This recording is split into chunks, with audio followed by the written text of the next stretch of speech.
кажеш, нема е милост, туку правда.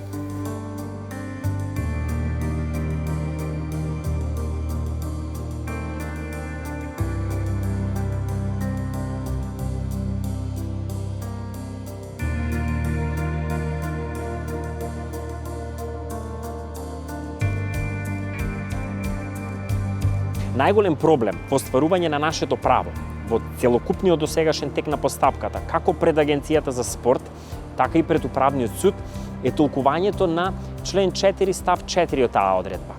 Значи, таму е наведено дека спортско остварување кое што допринело да има посебен и со врвно меѓународно значење, тогаш мериторно се одлучува да лицето добие национално спортско признание.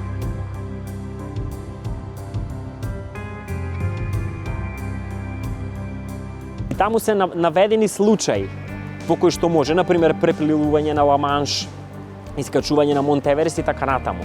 Сега, ние знаеме, има и повисоки врвови од Монт Еверест, има и потешки стази да се препливаат од Ла-Манш, меѓутоа не се наведени во уредбата. Така да, јас ги толкувам и мислам дека е правилно да биде таквото толкување, дека тоа се дадени само таксативни примери во кои случаи поединецот може да оствари. Меѓутоа, институциите или во случајот тука судот треба да го толкува, да ја толкува таа одредба, дали ова достигнување на Ристо Донев може да се смести и сврсти во таа категорија на врвни достигнувања, а не да го толкува рестриктивно во насока на тоа дека само тие кои што се таму наведени.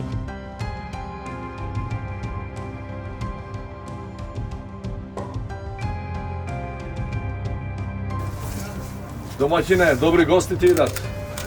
Здраво живо. Како сте ми?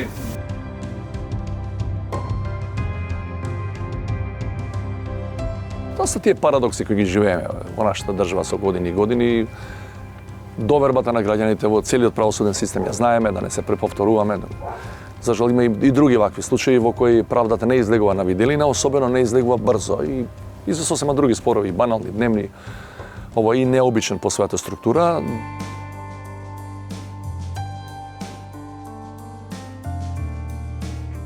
Ја бев запрепастен кога прв пат кај вас ја видов пред неколку месеци таа сторија за овој човек. Ова е стварно чудо од човек. Значи, формално ги нарекуваме лица со посебни потреби, он е човек со серијски потенцијали.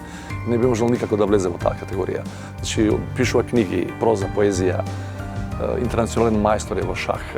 Гледате што се работи самиот, хостира, отвара домени за заинтересирани лица и фирми.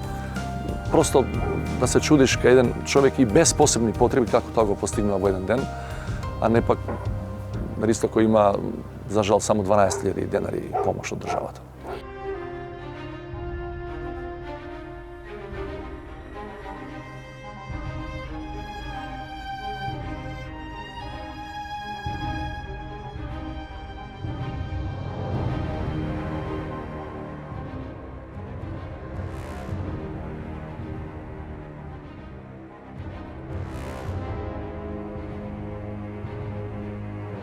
Дури и во случај кога би немало таква регулатива и таква можност, јас ова би го ставил и како исклучок, кое што сметам дека институциите можат да го направат и надвор од овие процедури.